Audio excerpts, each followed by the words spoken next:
I drank a beer. I drank another beer. 3 beers. Welcome back into the Beers and Balls show. My name is Eddie, and I'm also joined by my co-host, Drew. Drew, happy Wednesday. How are you this evening? Hump day. Hump How you day. doing, man? You doing all right? Yeah, man, I'm doing pretty good, man. Looking forward to the weekend. How about you? We're getting there. We're coming off one of those kind of pillar days in the NFL. Like, when you're in the season, it's kind of up there with like NFL free agency where teams just start wildly overpaying. So we're going to be talking about some trades today. We're also going to be previewing our 2 games, which are Saints and Panthers for you, and then the Monday Night Football game between the Eagles and the Packers.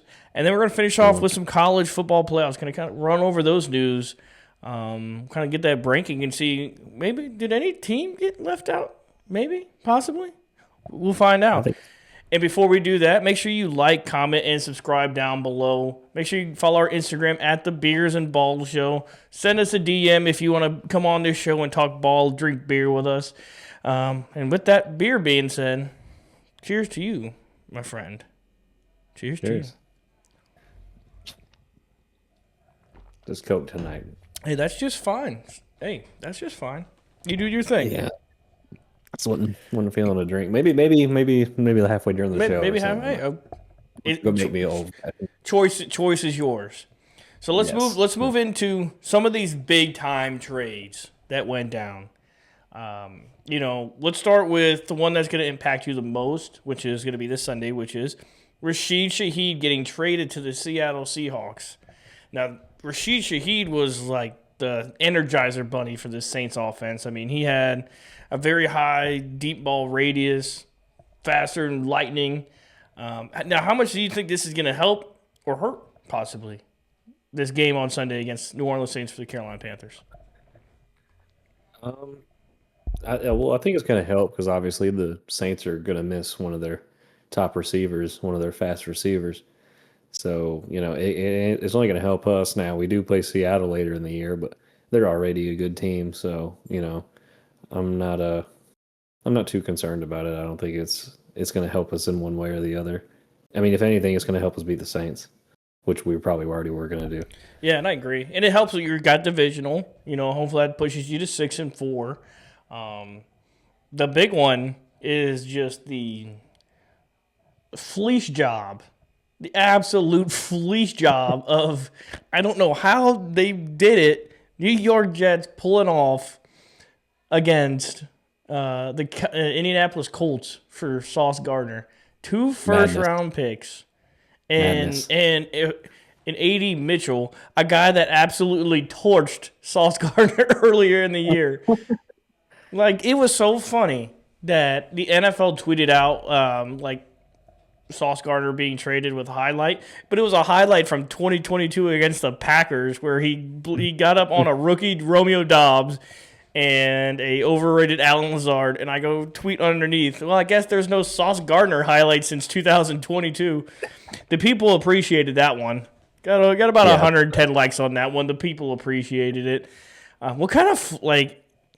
This just reminded me of the Micah Parsons trade to Green Bay. 2 first-round picks and Kenny Clark. Would you rather have Sauce Gardner or Micah Parsons for 2 first-round picks? It's not even a question. It's Micah Parsons. Crazy. The fact that they would give up that much for a corner, even Patrick Surtain, I don't think I could do for 2 first-rounders. Yeah. Cornerbacks are just so, they're just such a liability in the NFL. It's the hardest position in the NFL. To stay in front of somebody without touching them, especially these fast elite guys. And the rules just kill you. It is impossible to play DB. Yeah, so I just think, the cornerback position is important, but the edge rusher is most valuable. If you can get to the quarterback quick, you don't need a great corner. And, it's like you said, Sauce is not, he's like a middle of the road corner, around the 15, 16 mark. I don't think he's a top elite corner. I know the Colts think they're going to win the Super Bowl this year, but if they don't win the Super Bowl this year, man, this really sets them back. It does. They're really going all in. They are going all in. And I'm not sure if this has anything to do with that new owner of theirs. Maybe she starting to get a little bit in her head or who their GM is, but I mean, what do you think is going on? No, I think you hit a nail on the head. And I think it's the same for the Packers. When you give up 2 first-round picks, if you win a Super Bowl, fuck them picks. But Yeah. if you don't, it's like, all right, well, we got next year. Like, you have like a 2 to 3 year window when you trade those first 2 first-round picks. And I think it dependent, because I think the 2 trades are kind of different. When you look at the Micah Parsons trade from, the Cowboys picking up 2 of Green Bay's first-round picks, in most years, that's going to be a late 25 and after. With these Colts, if they're kind of in that same boat too, with their team is set up for a little bit of a window. But I just don't know how the Jets give up Sauce Gardner when they just signed him. Like I don't know the numbers on it, but they had to take on some sort of dead cap to trade him. I mean, I'm no mathematician when it comes to the salary cap game, but it just feels, sign and trade. But when it comes down to, just to circle back to the point, if you're the Colts, you're 100% going all in with this. So you have to win a Super Bowl. You have to at least have a playoff run to be successful. Now, they're set up with it. If you go look at who they've played, I don't even know if I think they played one team that's like over 500, which was the Rams, and they lost. I mean, I could be wrong. Drop in the comments down below if I'm wrong. I don't mind being wrong. But they really haven't been playing anybody tough, and they just lost to a pretty shitty Steelers team. And maybe it was, like you said, with that new owner, kind of just like, this is my first time. Fuck them picks. Who's going to fire me? Nobody. So just kind of putting the pressure on the GM to get something done because they want to see success now. Yeah, it definitely is. Now, do you think so Keenan Williams also got traded for less? I think he got like a second round and a third round, something like that. No, they got him for a first and a second and a player. At least one first. I don't know about the second, but I know the Cowboys also within that trade package was at least one first, and it's the Packers 2027 pick. So it's not next year. I think it's a year after, or it could be next year. Whichever way it is, they used one of the 2 first round picks that they got from the Packers for him, and they also traded a rookie defensive tackle or first or second year player, Mazi Smith, who just really hasn't performed well for him, to New York as well. So in the Jets' mind, they got a young defensive tackle that has a lot of upside, just hasn't produced well in the worst defense in a long time that the NFL's seen.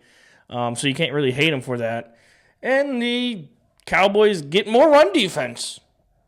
That's what Jerry couldn't give a fuck about pass rush, apparently. He wants to stop the run. Because Quentin Williams he's only gotten 1 sack all year. But he's a damn good run defender, though. He's one of the best. So let me ask you, do you think, since Keenan Williams also got traded, and he got traded for less than what Sauce Gardner went for, do you think the Colts should have went for him, or Sauce was like that absolute missing piece that they needed? Or I think Keenan Williams probably would have been maybe they got DeForest Buckner there still. So when you got a guy like DeForest Buckner, you really don't need that second perennial interior defensive lineman. Like you really, in my opinion, you really only need like one premier guy. Kind of like how you guys have Derek Brown. Like that's why you just not really. It's not a position of need. It's more of a luxury to bring in a second interior defensive lineman like that. I like the Packers have Wyatt. You can look kind of around the league. Everybody kind of has just like one good one and then a bunch of rotational pieces. I don't know why the Cowboys did that. They got a whole lot more glaring holes than interior defensive linemen. But I think the Colts, I think that is like, I think it was a luxury pick more than anything else. An overpaid luxury position piece. Because they're 7-1 for a reason. They must have saw something against the Steelers that made them panic to do it. That's all I can think of. Yeah, because that's a lot. 2 first-round picks. That's what we traded up to go to the number 1 pick in the draft. It's just way too much to give up for a mid-tier corner, in my opinion, with a big contract. And I think he got a lot of hype from that 2022 year in his rookie year, which might have been his rookie year.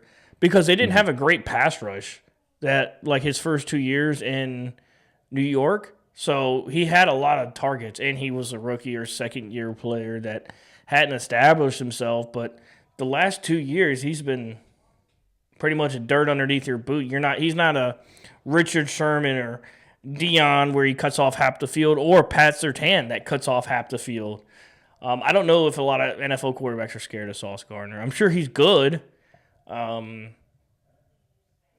not 2 first-round picks good. He's not flipping the field for you, in my opinion.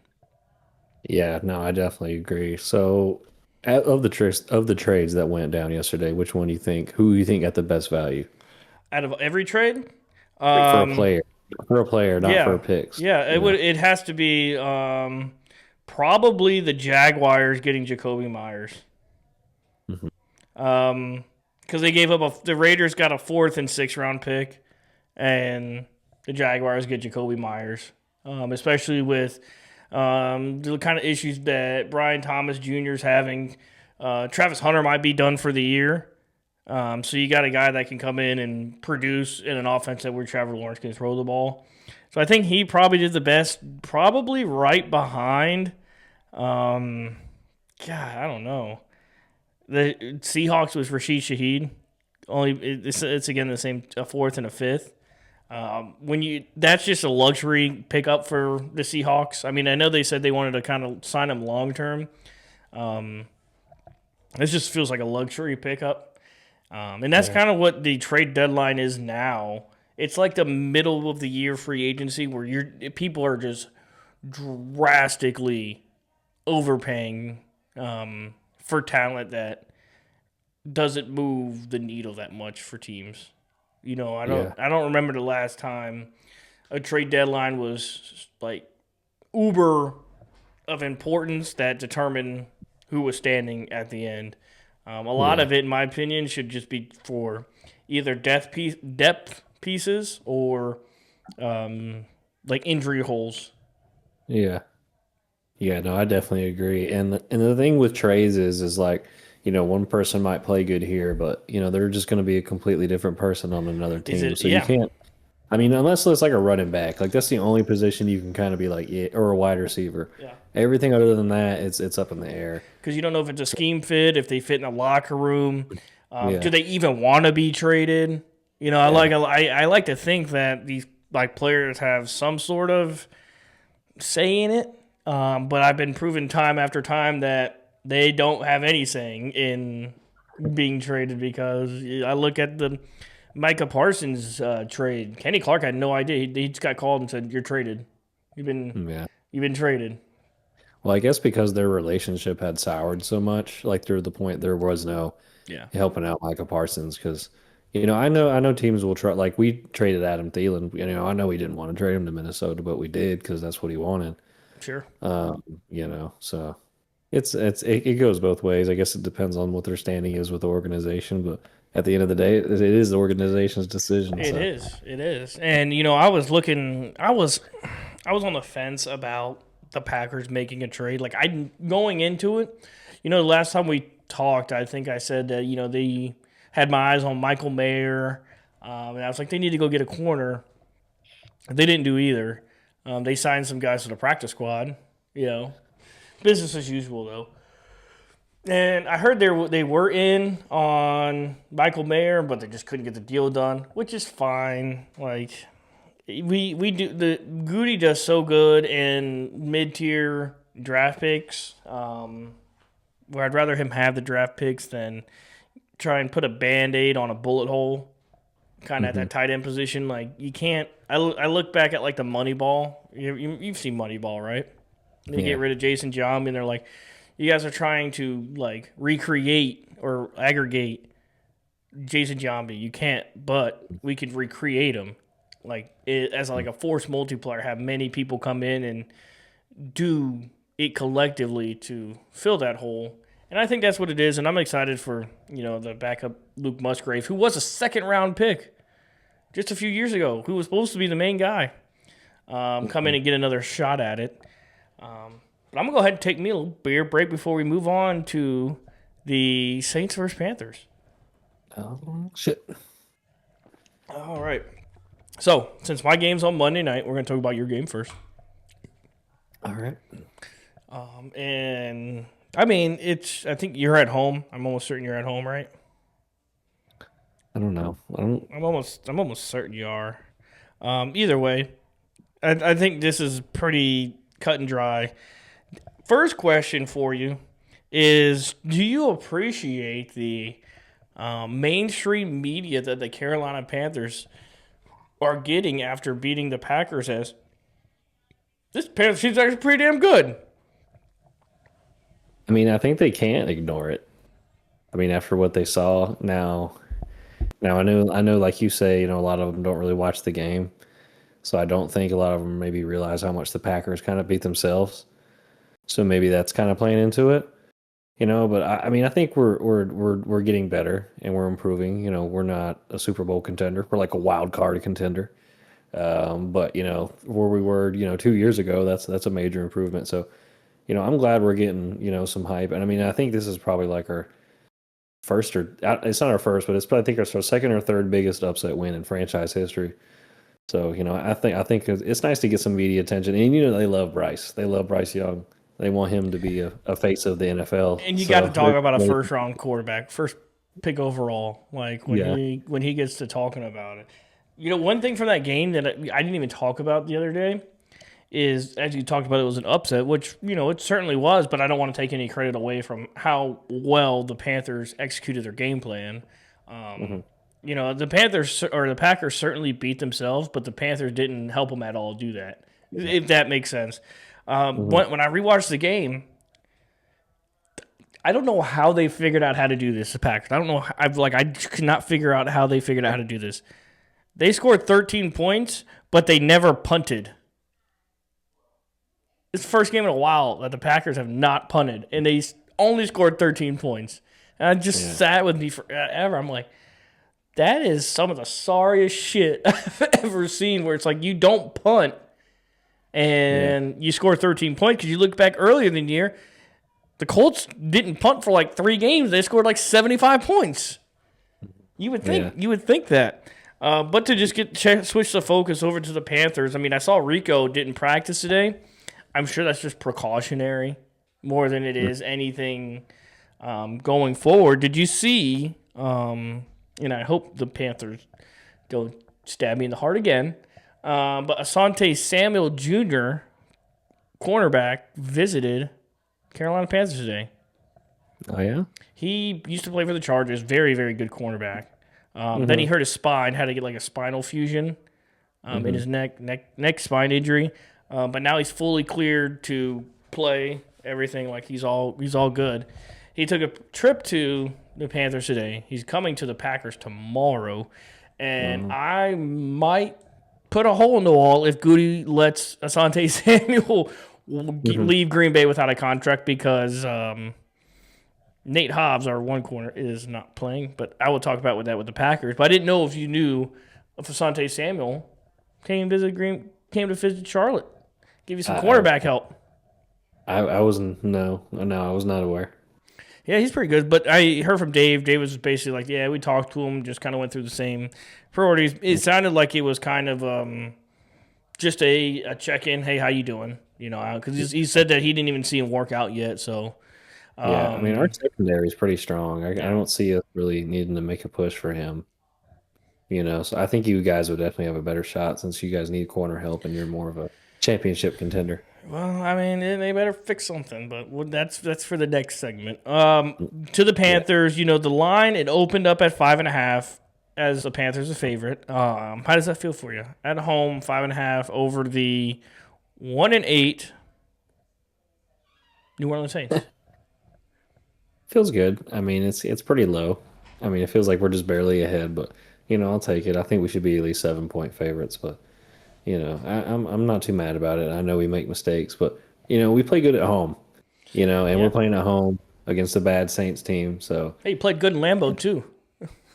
yeah, and we just play way better at home. We always do, and it's not going to be a takeover game, like Dallas was, or Buffalo was. So You know, the Panthers fans are going to be out there yelling and screaming, and I think it's going to be a fun Sunday. I might look at some tickets. Hey, they're low. They're as low as $67. 67. 66. Hey, but then I got to get a beer and some snacks. $7. Yeah, I hate that I did that. yeah, Over under, huh? but said back in my day it was 6'9". Oh man, this show's getting canceled before it even gets started. Over under total is only 39.5 points. Apparently, Las Vegas does not think that Tyler Slow and Bryce Young can put up points. You said it was at 20? 39 and a half, so 40 points. Oh. I would take the I would- under. Hey, 21-7 makes sense, I would. But I think if the Panthers continue with the game plan they had against the Packers, I think that's when their identity came to full proof, where they kind of had this idea that we've talked about for like the last 2 weeks now, where it's like a run first, downhill, Rico, 25 carries a game, offense. Yeah. I mean, if you make it an 8-possession game and Bryce doesn't turn the ball over 3 times, you're gonna be in it at the end and try and win. Yeah, and this is kind of an interesting game too because Rico seems like he might be a little banged up. If he's not 100% on Sunday, do we just go out there and just run Chuba? 90%. It's hard because he doesn't produce. He doesn't, but we're playing probably the worst team in the NFL. So I mean, if this is the chance to let Rico get a week kind of off, for the games ahead, this might be the chance to do it.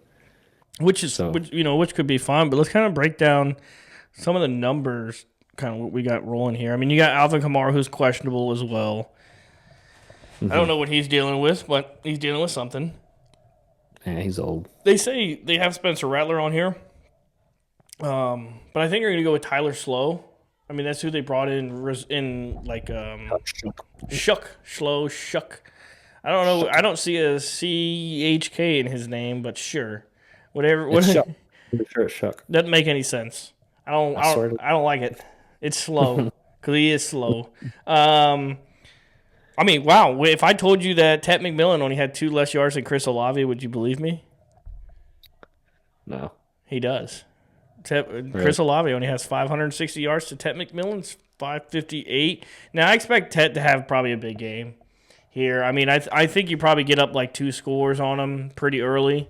And then you're able to kind of let Bryce work, not have to be pressurized, where you can start to get some more of the offensive identity that you kind of want him to. You want to see him a little bit more healthy, can throw the ball more than 20 times this game, and just continue moving from there. I see Alvin Kamara's got an ankle. They're starting centers out. They just traded one of their offense tackles. I don't know if he was a starter or not, but Pennington, they just traded him. They traded him like at 3:58, 2 minutes before the trade deadline ended. Quadricep is the questionable tag for Rico Dowdle. I thought it was a groin. Yeah, it was. What does it say? What did they say it was? Quadricep, which is basically the thigh, I think. Yeah, his leg. But I just don't see a way. I mean, the Saints weren't able to really pass the ball much to begin with Rashid Shaheed. I just think if the Panthers just played their same style where JC's playing to the boundary and Mike Jack's playing to the field, and you just help Mike Jack whenever Chris Olave's over there, I mean, you're probably in a spot. You could probably beat him by 14, 20 points. I don't see you having too much of a struggle this game. This doesn't feel like the only way this would feel like a trap game is if it's like an emotional lull coming off of last week, where because it's happened so many times when you get beat by 25 plus points. You come in the next week, have a great game, but it's not easy to reciprocate that same level of energy the next week. So I think that's the only thing that might give you trouble, is just not being able the same way the Packers had that trouble against the Panthers, where you had this emotional win, and now you're like out of juice, and it's hard to kind of manufacture that. Yeah, no, definitely. So I think we could be able to keep it up. I think our defense will play well. They've been holding us above water all year, and the Saints have a bad offense. So at the end of it, worst comes to worst, and our offense is bad, I think our defense will win it for us. Yeah, I mean, hey, that's a good way to look at it. And before we move over to the Packers and Eagles game, I just want to remind everybody to hit the like button, comment down below, follow us on the Instagram at the Beers and Balls Show. Send us a DM where you can let us know what team you want to talk about. Come on the show, drink some beer with us, talk ball. Whatever you want to do, we'll talk about it. Cheers.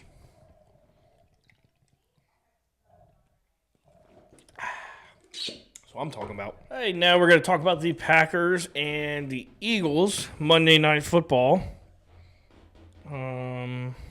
Big game for y'all. I think it's a big game for the entire conference. And it might snow. It might be a snow game.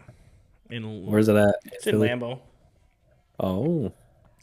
Yep, it is in Lambeau Field. Does Vegas have y'all at? Total points? No, spread. 2.5 for us, for the Packers.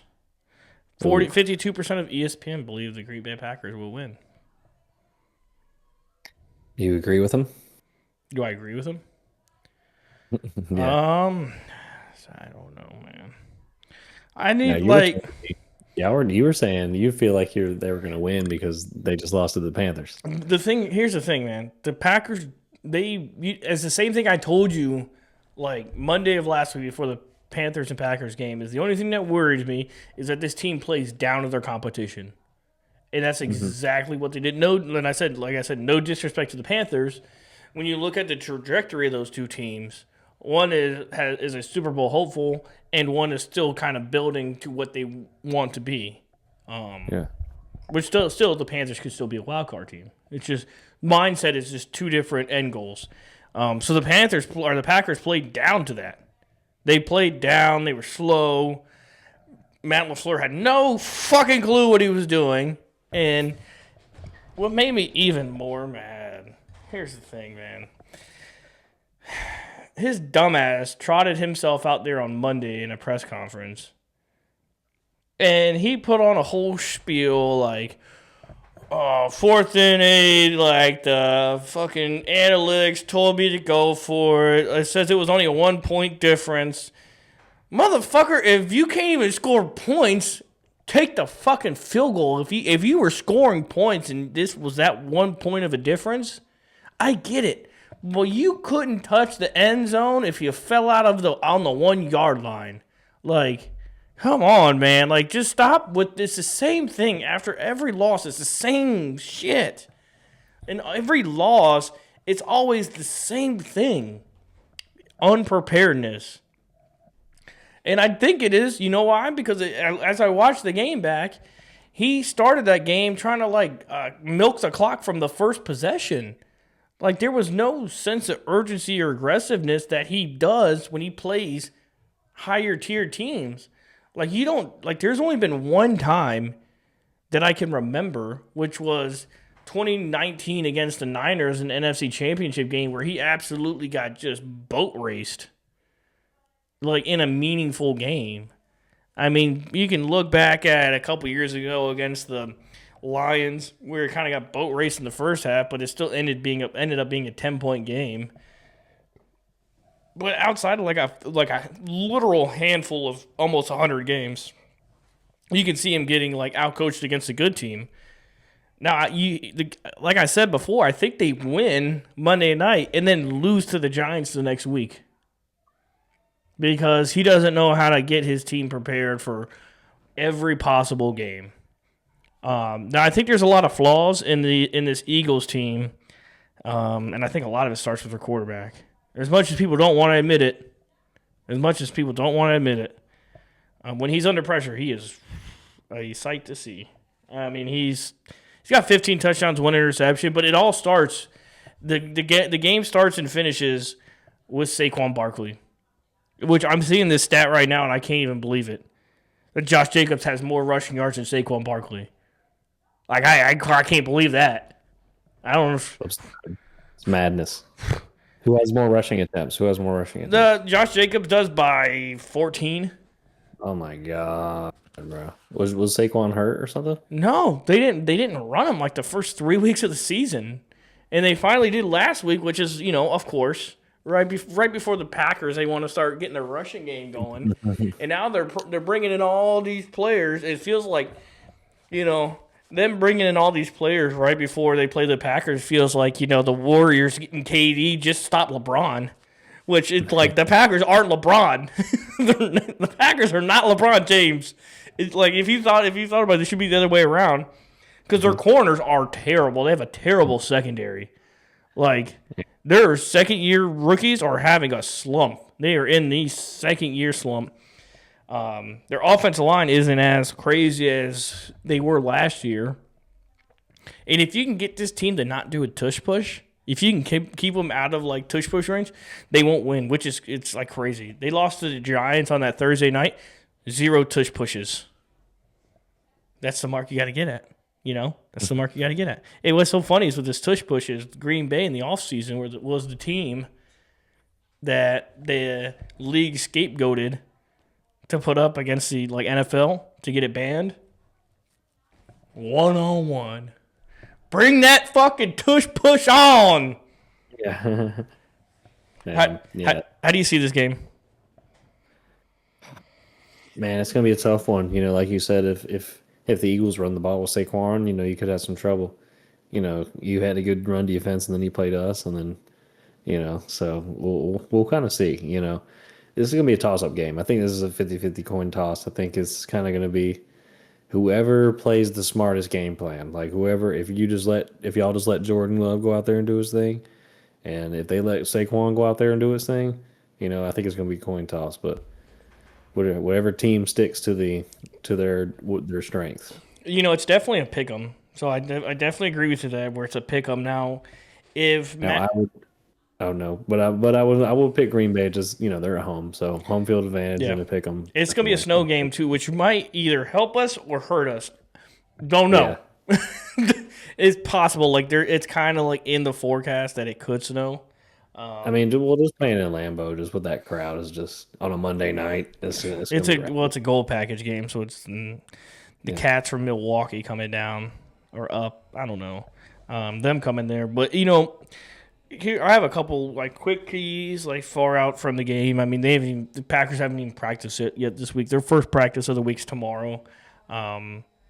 So the way I'm kind of looking at it is the run defense has to get better. And the problem with the run defense last week was our linebackers were waiting for Rico to get to him instead of attacking the hole at him, which after watching the game, I can understand because Rico had a ton of patience back there.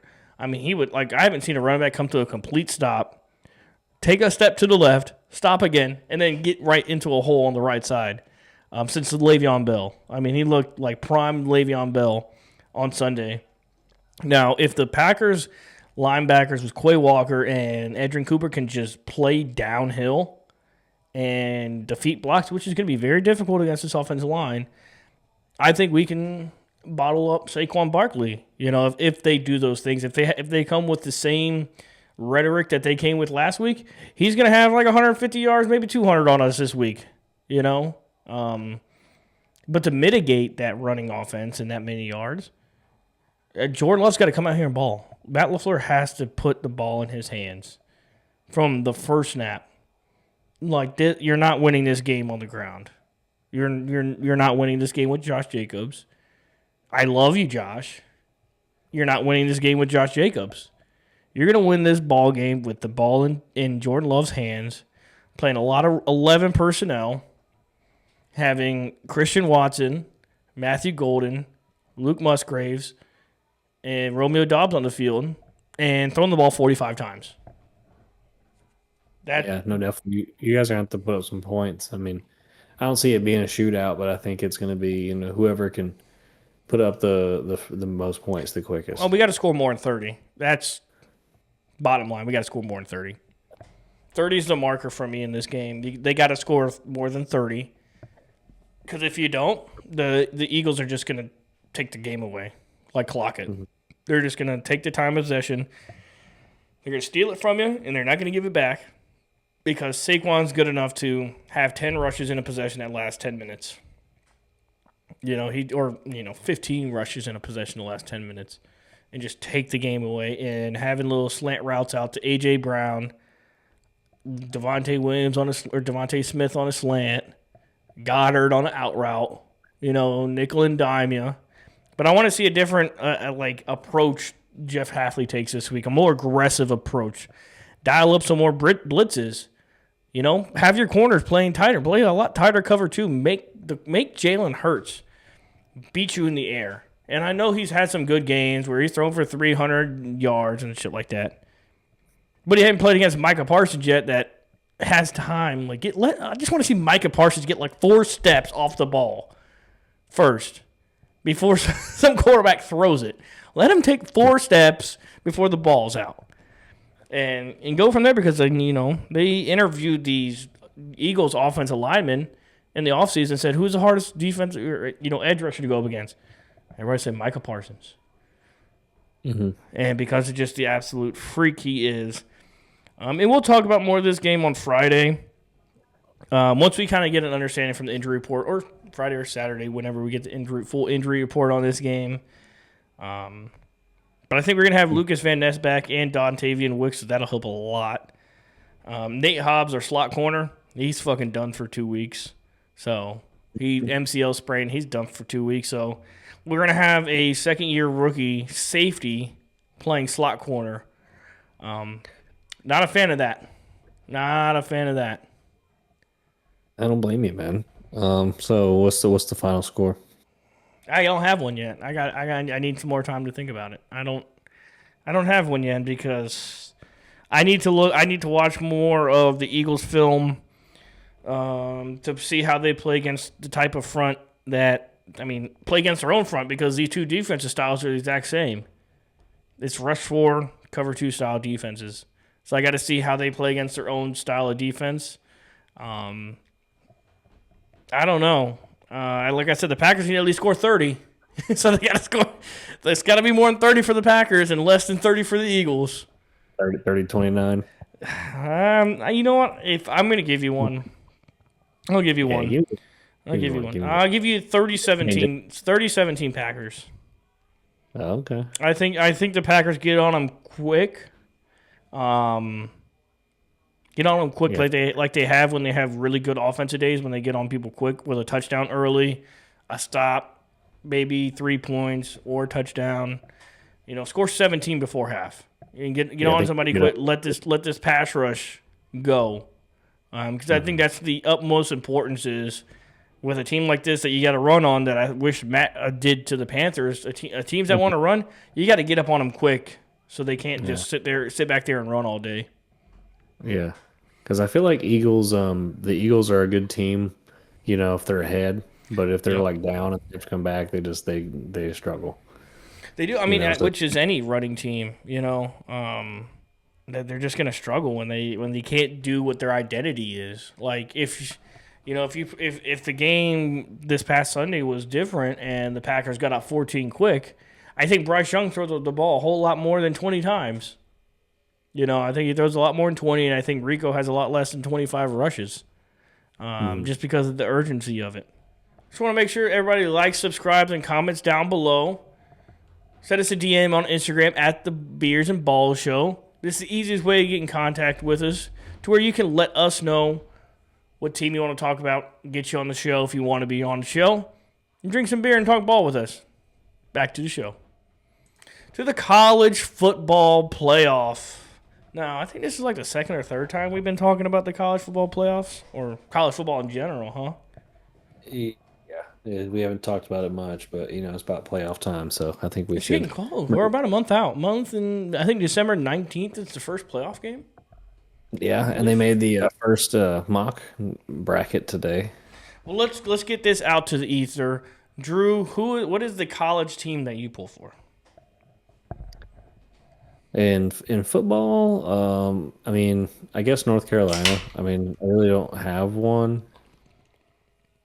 but yeah, probably North Carolina or Georgia. Yeah, North Carolina, Georgia. But like, I don't. I mean, just my dad's side of the family's from Georgia. You know, I spent a lot of time down there. But You a like, I don't. bulldog. You want the bulldogs.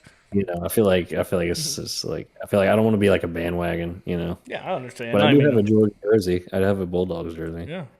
See, now I would have thought Texas from our childhood. Colt McCoy Yeah, I out did. there slanging around. Yeah, I did. It's just like I don't really have any connection to You were, Texas. you were like a hype beast with Colt McCoy. And no, it was well. It started with Vince Young. Yeah, hype beast. Yeah, and then it went to Colt McCoy. And I was like, hell yeah. And you know me, I'm like a No, trans. I don't know what to say. Like a bipartisan. No, that's not the right word. Like my dad's an Ohio State fan, so whenever I watch college football, which is rarely, I don't watch it. I watch it like as it gets closer to the end of the year. I do have a big problem with college football, but that's most. I'm not going to get into that right now. But when I do watch college football, I do watch Ohio State for the most part. So I'll just adopt that team. You know, I used to be a big Ohio State fan years ago. Then I just fell in love with the NFL, and I want to watch the best do it, not, you know, accountants. well, I mean, Ohio State plays like nobody after nobody every week. It's not their fault. I can see it gets kind of boring. Yeah, I mean, it does. I mean, college football in general, like, Not I mean, the SEC. yeah, you're good. Like, even in the NCC, like, I mean, especially this year, like, there's outside of like the top 3 teams that are just utterly dominant. You know, which Indiana's beat the hell out of everybody. Texas A&M has had their way with just about everybody. They're SEC now. Yeah. Yeah. So let's go through the top. Let's go through who made it. Right. So let's see let's go through who the current bracket is. Number 1 seed is Ohio State, who I think is, you know, by far the best team in football. You know, not in any bias. I think they're pretty much at least ahead over any team when it comes to the skill that they have on both sides of the ball. I mean, they definitely have the best defense in football, and I don't even think it's particularly close. Number 2 is Indiana, which is a surprise. That's the Weiss. That's the Weiss team. She's an Indiana Hoosier, so that's the Weiss team. Yeah, I remember we watched. Speaking of Indiana, years ago, I think it was Indiana Penn State when Michael Penix Jr. was still at Indiana. Watching in my Bears room at the end of the game. That was fun. Number 3, the Texas A&M Aggies. Johnny Manziel is somewhere proud. He's proud. I know he is. And Mike Evans. That's right, Mac Evans. But, And then number 4, Alabama. you knew that they had a big turnaround, man. The beginning of the year, they was like they were People were calling for old boy's job. they were ready to fire him after Even 2 in games. wins. Yeah, even in wins. Get his ass Yeah. out of here. Yeah, So they're all going to get the first round buys if the college football playoff was to start today. They're getting all buys, which I don't like that because college football teams already have 2 buys in a year. Like they don't need a third buy. Like yeah. I think they could figure out something here. Add 4 more teams, no bye week. Fuck off. But the first round picks that will be on campus, so at these universities, is sort of number 9, Oregon. Oregon not getting a lot of love. Even being 7-1, I think their only loss to Indiana. So I think that's a little. Yeah, well, it's not their fault. They Well, I mean that's not their it's only their fault for the non-conference games that they choose. Well, join a better conference. I don't know what to tell you. They did. They joined the Big Ten. Well, Big Ten is man. Why are they playing Ohio State? So you just want everybody in the SEC on. Well, I mean, it's just like, man, they don't play anybody. Who's Oregon beat? Who's Oregon beat that's like a top 10 team? Who's Oregon beat that's a top 10 team? Let's go to Oregon. Like who do they play? I don't know. I don't watch college ball. They beat Penn State when Penn State was still ranked. I mean, they suck this year. Let's see. Let's see what their record is. I mean, they got. I mean, they're 7-1, so they deserve to be there. You still got to win the games. No, for You know, sure. they're But still gonna win. I still gotta hate a little bit. Hold on a Yeah, minute. so they played Penn State when Penn State was ranked 3. They beat them by 6. Then the next week they played Indiana, lost by 10, and then they play Iowa, who's ranked 20th this weekend. And then in 3 weeks they play USC, ranked 19th, and then the next week Washington, at the time of this recording, being ranked 25th. Trash Yeah, schedule. yeah. Trash schedule. Yeah, I mean it's hard to disagree with you. That's college football though. The games are fucking meaningless. I know, but like that's what I hate is because they're gonna go to the playoff and They're they're gonna gonna get- play Oklahoma State and they're gonna get fucking waxed and nobody wants to watch that. Nobody wants to watch that. Like Memphis has no business being 12 playing Georgia. Dude, they're gonna get waxed by Georgia. There's no reason. I don't give a fuck if Derrick Rose is playing football for Memphis. This is a different class. Like this, they're trying to make it too much like the college basketball like tournament where you're gonna have some Cinderella story. That shit don't work in football, especially in NIL based college football. Like, no. Out of 100 games, Memphis maybe wins 1. Fucking maybe. Fucking maybe. Like, Dude, that's that's what I'm saying. disrespectful to Georgia. They might as well have a bye week. They could play their second stringers and still beat Memphis. Yeah. Like, that's just. Hey, but Memphis is SEC, right? I think. I don't know. No. This is how much I don't know college football. They're like fucking Central USA or something. You know, the thing is, like, Notre Dame doesn't belong in the playoff either.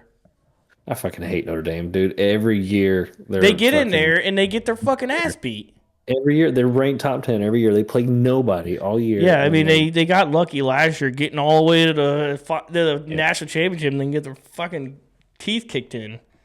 every year, bro. I'm so sick of this, bro. Let me go back to where was I looking at this? Because this was a better Remember, graphic. we get to Alabama. No, we're going down the list. Oregon number 9, who you just said is playing 8. Texas Tech. Yeah. I think Texas Tech is Texas Tech in the SEC. Fuck, I don't know. Man, everybody's like moved conferences. I No, know. they're in the Big 12. Yeah, Big That's 12. whack. Yeah, Big 12 still around. Which I haven't watched any Texas Tech. I just know they don't have Michael Crabtree anymore. I know if you're not in the SEC, the Big 12, or the ACC, your conference sucks. That's all I know. Or did you say the ACC? Yeah, we're like third best. What are you talking about? There's only there's only one team from the ACC in the entirety right now of this projected Yeah, but- playoff picture. Yeah, but that team is better than Texas Tech and Virginia? these other teams. You better. They barely beat UNC. Bill Belichick doesn't even know how to call plays. Hey, he's getting better. Shit. I could run for $150 on UNC's defense. You think BYU is better than Virginia? No, but they showed mettle when they came back down like 20 points to Iowa State. Iowa State. Hey, that's a man, good what are you- program. That's a good program. What are we talking about? Hey, coming down 20 by anybody is impressive. Yeah. Well, see how much they get their ass kicked by Indiana. That's the I mean, that's the big. Well, it's who they left out. That's the big problem. Yeah.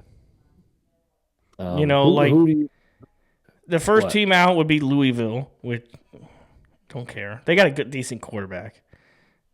You know, Utah, the Utes. fucking Texas. Vanderbilt. Let Vanderbilt in there. I know. I think the world needs to see Vanderbilt in there. Andy in the playoffs. I don't see why Vanderbilt is not in, but Memphis is. If somebody in this world can tell me why Vanderbilt, by losing to Texas, good program, ranked number 1 coming into this year, Yeah. and they beaten like 3 top 25 teams this year in Vanderbilt. Why the hell is it the group of 5? I don't know how they come up with these. Now I heard they were going to do like 4 SEC teams, 4 Big Ten teams. They would 2 be the ACC. They've earned the playoff spot as the committee's 5th highest ranked conference champion. I don't like that. It should be the best 12 teams. Fuck conference wins. Fuck conference champions. Best 12. Let's not put a sheet like, all right, Memphis, if you want in so bad, be the 12th best team. Just because you win your conference, I don't care. You still suck.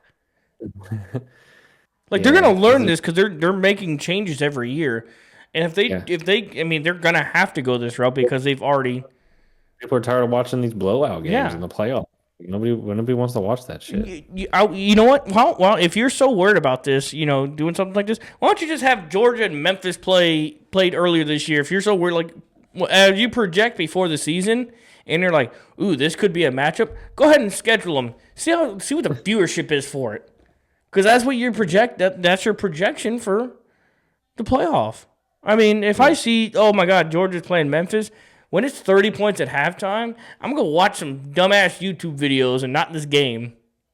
Because that's more entertaining than watching Georgia just beat the hell out of Memphis. I don't get it why they do this. At least it seemed like they had it better last year with the team selection. But the way they advanced and who they played was completely backwards. You know what I think is going to end up happening is I think the SEC and the Big Ten are just going to be like, screw y'all. We're just going to do our own playoff. And then everyone's just going to watch that one. And then all the teams are going to forced to be join those conferences. Yeah. And it's going to end up being like the NFL, like the Big Ten and then the SEC. AFC, NFC. That's what it's going to turn into. It's kind of like for years and years when the BCS was around. That almost what it was, Mm-hmm. Either like 3 teams from the Big Ten always had a chance: Ohio State, Michigan, Penn State. Every once in a while, Wisconsin versus the entirety of the SEC. All of the SEC. I just think the product on the field is bad. And I hope I'm wrong. Fuck it. Let Memphis beat Georgia. I don't care. I don't have any dog. Yeah. I don't have any, no pun intended, dog in the fight. On that game be. Jeez. What is this? 14, at least 14 and a half. At least. At bottom line. Absolute bottom line. And then you got, Virginia, Ole Miss. Howdy toddy. Who gives a shit? Notre Dame. It doesn't get interesting, sadly, until the quarterfinals. Yeah. Who cares? Ole Miss has always been a little team I kind of always root for. They're like a little SEC underdog. Sure. They're fun to watch. They're air raid. They're chucking the ball around. They're fun. Sure. Yeah, I like their those powder blue uniforms they got. Those are sweet. I'm only interested in the best playing the best. And that's just the NFL in me. Because even a bad team in the NFL can still beat the best team in the NFL. Mm-hmm. At a decent percentage. In college, it's fucking rare. It's once in a blue moon. And I just don't know, man. Because I probably if this started today, right? Yeah. And there was nothing else on TV, or I had no show that I was watching or binging up to this point, I wouldn't fucking watch any of the first round. So because it's just bad. There's no matchup in here where it's oh, this is gonna be a good one. This could be an upset alert. There ain't no fucking way in hell Memphis is beating Georgia. So who would you swap who with? Texas has to be in there. I don't care if they lost 2 or 3 games. You got to put Texas in there. But I think the way they structured it is Memphis instead of Memphis. Who? Texas in place of Memphis. Yeah, but the way they scheduled it, they're the 5th best power group of 5. So as long as they win out, they'll be in it. Which is Memphis would not beat Georgia. Memphis would not beat Oregon. Memphis would not beat Texas Tech. Memphis, if this was basketball, maybe if it was basketball, they might beat BYU. Yeah, they might beat those Mormons up in Utah. That's the only one I would say they have a chance at. I even give them a chance against Notre Dame because they're just that fucking bad. Yeah. And I think that Notre Dame will have like almost an automatic in as long as we win games because of how it well, it aligned for them when Vanderbilt, Georgia Tech, and Miami all lost, opening the door for them to be into the top 10 after beating Boston College. This is just the way they break this down is so fucking dumb. This is so. As I'm reading it, it's so bad. Actually, you know what? I might do instead of Memphis. I put probably Vanderbilt in place of. I'd put Vanderbilt ahead of fucking Notre Dame easily. So you would put Vanderbilt at a 10 seed? Yeah, well, that's the thing is the Vanderbilt losing to Texas opened the door for Notre Dame. Like, come on, man. Like, y'all really hating on Vanderbilt that bad? Like, I bet they get some of the top viewership in the nation right now because they're just, like, got a great story. Yeah. And, yeah, it's just SEC teams, man. They get more views. Yeah. Well, that's it. That's it for our college football playoff bracket edition. I mean, I guess we'll visit this every week until it's finalized. If you disagree with us, you think we're dumb as hell, drop it down below. I hope you're not a Memphis fan because I ain't got nothing good to say to you. But if you are, you can tell me I'm stupid if you want to down below in the comment section. Drew, what else you got to say for the people before we let them go tonight? I just want to say like, subscribe, comment your favorite team, college, NFL. We'll have you on the show. We'll talk about it, man. And until then, we'll see y'all later this week. Preview some of the games this week and Sunday. Yeah, that's right. We'll dive deeper into the games as the week progresses on.